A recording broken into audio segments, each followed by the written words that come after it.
Hey, this is Ryan of Happy Healthy Vegan. So the movie The Game Changers is finally out. So now the whole world can see once and for all what many of us have known for quite a long time, that eating a plant-based diet, a vegan diet, will in no way prevent you from achieving the highest levels of your athletic goals. I mean, there's people in the movie like Patrick Baboumian setting a Guinness World Record. Well, anyway, a lot of people apparently who've seen this movie are not quite as excited as we are about this message. In fact, there's been debunkings of the movie going on. So I'm going to cover this one here from Men's Health magazine. So what they do here in this article is that Men's Health goes through and tries to list all the things that they believe the Game Changers got wrong, trying to discredit it and trying to make people just not take seriously the message of the movie. For instance, the first thing they talk about here is wrong. The research on the benefits of non-meat diets is vast and well established. They're denying that there's a lot of research showing the benefits of plant-based diets. I don't know where they're getting this claim from. They don't offer any proof. Well, I'll show you their proof. It's pretty lame. I mean, just take a look at a book here. A random book I pulled out of my library here. Dr. Garth Davis, Proteinaholic. In the back, he has all his bibliography and references. These are studies, peer-reviewed studies published in journals, and there's nearly 80 pages worth here. So I don't know what you're talking about, Men's Health. The science is not like on the fringe or anything about the healthful benefits of plant-based diets.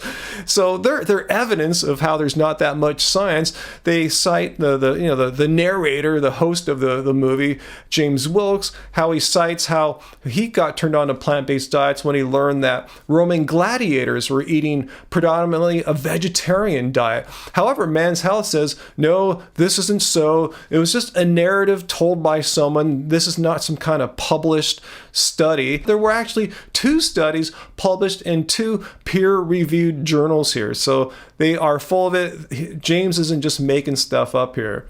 However, when James does cite a study from what Men's Health agrees is a peer-reviewed journal, they claim he's just cherry-picking. Here, they say here, where James concludes that, and when it comes to gaining strength and muscle mass, research comparing plant and animal protein has shown that as long as the proper amount of amino acids are consumed, the source is irrelevant, meaning you can get all your amino acids from plants. However, they say he's cherry picking because the same study goes on to say this, which James doesn't say, but Men's Health wants us to know. The study also says, as a group, the vegetarians have lower mean muscle creatine concentrations than do omnivores, and this may affect super maximal exercise performance. So when you see a statement like that about creatine for Men's Health, since most of us don't really study creatine all that much, you might assume, as they I'm sure want you to, that vegans are screwed when it comes to creatine. Creatine is naturally produced in our liver, kidneys, and pancreas, and transported to the brain and our muscles, the 2 places we need the most rapid energy deployment. So there you go. Vegans are not somehow inherently deficient in creatine. Our bodies naturally produce it. However, Men's Health wants you to be fearful that if you're not eating meat, you're going to have lower levels of creatine compared to your meat-eating competitors, and therefore you're at a severe disadvantage. Well, does it help athletic performance to really supplement with creatine? And if it really worked and had a significant boost to your performance, it would be banned and classified as a drug. And I've said this so many times, no one has ever won an Olympic gold medal because they took creatine. Furthermore, Men's Health tries to undermine the credibility of the science presented by saying that there's an over-reliance upon studies that just feature a really tiny population size, and then from there unfairly extrapolating to the larger population. And this couldn't be further from the truth. There's solid science cited by this movie, that in meta-analysis, cohort studies that feature over 500,000 people. I mean, the science is so compelling. This is the same science that led the World Health Organization to recommend that people eat more plant-based diets. So let's get back to the list that Men's Health believe that the movie got wrong. Wrong. There are a host of deadly toxins inherent to all animal products that are highly dangerous, like as dangerous as cigarettes. In animal products, you're getting protein packaged with inflammatory molecules like nu-5-GC, endotoxins, and heme iron. Well, yes, that's all scientifically true there, and I noticed that Men's Health did not try to dispute the truthfulness of that claim. All they had left to do was try to downplay the risk. And this gave me a flashback to several years ago, because the same thing. Men's Health brought up the World Health Organization's a report from several years back how red meat is a group 2A carcinogen and processed meat is their highest level, a group 1 carcinogen. And this was based upon not just people pulling stuff out of their butt, it was based upon analyzing over 800 studies. They had dozens of experts from all over the world, and they came to this reasoned conclusion. So what did Men's Health do? Did they find some medical doctor or a PhD to dispute and disprove the World Health Organization's claim here? No, they found, strangely, their expert was this guy here. I'm sure he's a nice person, but he's not a medical doctor. He's not an academic researcher, no PhD. He's a strength and conditioning coach.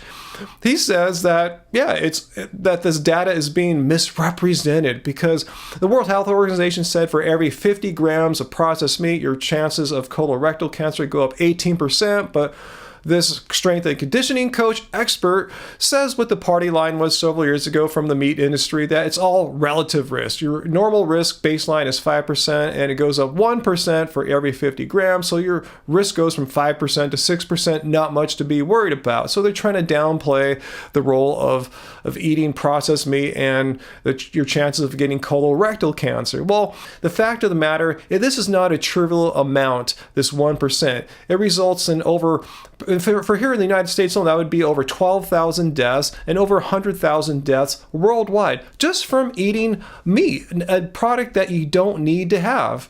All right, so let's get back to their list of why Men's Health believes this movie is wrong. Wrong. Diet is everything. Men's Health, I think you guys are just making crap up now, and you guys can correct me if I'm wrong, comment down below, but I don't recall any athlete, any trainer, any coach, any doctor or physician in this movie saying that diet is everything, 100%. I mean, there's other factors that determine how successful you'll be in athletics or how healthy you'll be. There's how hard you train, how you recover, and I remember many athletes talking about how switching to a plant-based diet has helped tremendously in their recovery, and that I can vouch for that myself. And there's genetic factors as well. So I don't know where you guys are getting this from. Diet is extremely important, but it's not everything. I will add though that eating a poor diet has been found to be a contributory cause in around 60% of deaths worldwide. And I'm talking about the leading causes of death too, like diabetes and heart disease. So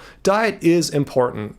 From the National Cattlemen's Beef Association. They're going to hire their so-called I'm experts first of all a registered dietitian and nutrition scientist, and I'm a mom. to create just enough confusion. So as you see there, the meat industry has a very well-known strategy of paying off researchers, doctors, nutritionists, and other influencers to go on TV or into print or wherever to promote the meat industry's party line. And ironically, this Men's Health article was caught red-handed taking a quote from this Dr. Mike Rousseau, PhD, and he is a known paid shill for the meat industry. So if you have a look at this study that he published about the healthful benefits of eating beef, you will see that he has taken funding, as well as several other of the researchers, from the Beef Checkoff program. So I can't say for sure if they knew about this guy's connections to the beef industry ahead of time, or were they just totally embarrassed because they have since removed his quote from the article. But the fact that they sought him out originally to get a quote says a lot about the intent of the article. Why did they intentionally seek out someone who has published research that's pro-meat, has obvious anti-plant-based diet biases, and the one expert they found to debunk the World Health Organization, which reviewed over 800 peer-reviewed studies, they got a strength and conditioning coach, not someone, like a medical doctor or a PhD who does write studies that get peer-reviewed and published. Why did they find this person to debunk the World Health Organization? So I just find this article completely confusing, and I want to see what you guys think too about this debunking of the game changers. What did you think about it? Anyway, leave your questions and comments down below. Don't forget to hit like and share this video with someone who's trying to show you that this movie's been debunked. Show them what a bunch of nonsense it really is, the debunking that is. So until next time, guys, remember, let's vote vegan. Yes, I'm running for City Council in Long Beach, District 2, on the Humane Party platform. If you live in Long Beach, you can vote for me next year in March. And if you live anywhere in the United States, you can contribute to my campaign. Please, everyone, go check out my website, ryanlum.net. You're changing your mind again. me spin in circles.